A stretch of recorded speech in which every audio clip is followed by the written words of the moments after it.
Hello friends, വളരെ variety ആയിട്ടുള്ള tasty ആയിട്ടുള്ള ഒരു ഡ്രിങ്കാണ് നമ്മൾ തയ്യാറാക്കിയെടുക്കാൻ പോകുന്നത്. അപ്പോൾ നമുക്ക് വീഡിയോയിലോട്ട് പോകാം. This is Dhanya's Sony and welcome to our Dhanya's world. നമ്മളിവിടെ ഫസ്റ്റ് സ്റ്റെപ്പ് പഞ്ചസാരയാണ് ഇട്ട് കൊടുക്കുന്നത്. 2 ടീസ്പൂണോളം പഞ്ചസാര ഇട്ട് കൊടുക്കുന്നുണ്ട്. അതുപോലെ തന്നെ 2 ടീസ്പൂണോളം ഇൻസ്റ്റൻറ്റ് കോഫി പൗഡർ ഇട്ട് കൊടുക്കുന്നുണ്ട്.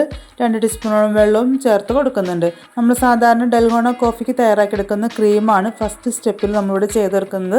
അപ്പോൾ നമ്മൾ വെള്ളവും ഇൻസ്റ്റൻറ്റ് കോഫി പൗഡറും പഞ്ചസാരയും തുല്യ അളവിലെടുത്തതിന് ശേഷം ഒരു ബീറ്റർ ഉപയോഗിച്ച് നല്ലപോലെ ബീറ്റ് ചെയ്ത് ഒരു കളറൊക്കെ ചേഞ്ച് ചെയ്ത് വന്ന് ഒരു ക്രീം ആവുന്ന രീതിയിൽ നമ്മളിത് ബീറ്റ് ചെയ്ത് എടുക്കേണ്ടതാണ്. നമ്മുടെ ചാനൽ ആദ്യമായിട്ട് കാണുന്നവർ സബ്സ്ക്രൈബ് ചെയ്യാൻ മറക്കരുത് കേട്ടോ. അതുപോലെ തന്നെ ഇഷ്ടപ്പെട്ടെങ്കിൽ ലൈക്ക് ചെയ്യാനും കമൻറ്റ് ചെയ്യാനും ഷെയർ ചെയ്യാനും കൂടി മറക്കരുത്. അപ്പോൾ നമ്മുടെ ക്രീം ഇവിടെ 2-3 മിനിറ്റ് ബീറ്റ് ചെയ്യുമ്പോൾ നല്ലൊരു കളറൊക്കെ ചേഞ്ച് ചെയ്ത് ഈ ഒരു ക്രീമായിട്ട് വന്നിട്ടുണ്ട്. അപ്പോൾ നമ്മുടെ ഡൽഗോണ കോഫിയൊക്കെ തയ്യാറാക്കുന്നവർക്കറിയാം, ഇത് കോമൺ ആയിട്ട് ഇപ്പോൾ എല്ലാവരും തയ്യാറാക്കിയെടുക്കുന്ന ആ ഒരു ക്രീമാണ്. ഇല്ലെങ്കിൽ ഒരു കുപ്പിയിൽ ഈ 3 കൂടി ഇട്ട് നല്ലപോലെ ഒന്ന് 10 മിനിറ്റ് ഷേക്ക് ചെയ്തിട്ട് ഈ ഒരു ക്രീം പരുവത്തിൽ കിട്ടുന്നതായിരിക്കും. അപ്പോൾ ക്രീം നമുക്ക് മറ്റൊരു പാത്രത്തിലോട്ട് മാറ്റി വയ്ക്കാം. ഞാനിവിടെ ഐസ്ക്രീം എടുത്തിട്ടുണ്ട്. ചോക്കോബാറിൻ്റെ ഒരു ഐസ്ക്രീമാണ് എടുത്തിരിക്കുന്നത്. നമുക്കത് ആ ഒരു പാത്രത്തിലോട്ട് ഇട്ട് കൊടുക്കാം.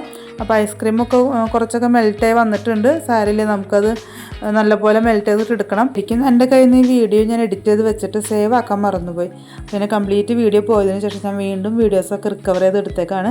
അപ്പോൾ നമ്മുടെ ഐസ്ക്രീമിലോട്ട് കുറച്ച് ചൂടുവെള്ളമാണ് ഒഴിച്ച് കൊടുക്കുന്നത്. അത് നമ്മുടെ ചോക്കോബാറിൻ്റെ ക്രീമൊക്കെ നല്ലപോലെ മെൽറ്റ് ചെയ്ത് വരണമെങ്കിൽ നല്ലപോലെയുള്ള ചൂടുവെള്ളം ഒഴിച്ച് കൊടുക്കണം. അപ്പോൾ നല്ലപോലെ ഒന്ന് മെൽറ്റാക്കി എടുത്തതിന് ശേഷം നമുക്കതിലോട്ട് കുറച്ച് ഐസ് ക്യൂബ് ഇട്ട് കൊടുക്കാവുന്നതാണ്. അപ്പോൾ നല്ലപോലെ ഒന്ന് മെൽറ്റാക്കി എടുക്കാൻ നമുക്ക് ഐസ്ക്രീമിന് ഓൾറെഡി തണവുണ്ടാവും. അപ്പോൾ അത് കാരണം ചൂടുവെള്ളം കുറച്ച് നല്ല ചൂടുള്ള വെള്ളം തന്നെ ഒഴിച്ച് കൊടുക്കണം. ഇനി അതിന് ശേഷം നമുക്കതിലോട്ട് 3-4 ഐസ് ക്യൂബ് ഇട്ട് കൊടുക്കാം. അതിന് ശേഷം ഒരു കപ്പ് പാലാണ് ഒഴിച്ച് കൊടുക്കുന്നത്. എല്ലാം കൂടി നല്ലപോലെ ഒന്ന് യോജിപ്പിച്ചെടുത്തതിന് ശേഷം യോജിപ്പിച്ചെടുത്തിട്ട് ഇനി നമുക്ക് ഒരു ഗ്ലാസ്സിലോട്ട് ഈ ഒരു ജ്യൂസ് ഒഴിച്ച് കൊടുക്കാവുന്നതാണ്. അപ്പോൾ ഒരു 3/4 ഭാഗത്തോളം ഒഴിച്ച് കൊടുക്കുക. അത് കഴിയുമ്പോൾ നമ്മൾ ഫസ്റ്റ് തയ്യാറാക്കി വെച്ച ആ ഒരു ക്രീം ഇതിൻ്റെ മുകളിലോട്ട് നല്ലപോലെ ഇട്ട് കൊടുക്കാം.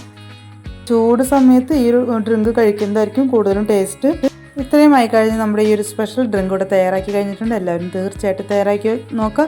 നല്ലപോലെ മിക്സാക്കിയതിന് ശേഷം നമുക്കിത് കഴിക്കാവുന്നതാണ്. അപ്പോൾ വീഡിയോ ഇഷ്ടപ്പെട്ടെങ്കിൽ ലൈക്ക് ചെയ്യുക, കമൻറ്റ് ചെയ്യുക, ഷെയർ ചെയ്യുക, സബ്സ്ക്രൈബ് ചെയ്യുക. Okay, bye, thank U.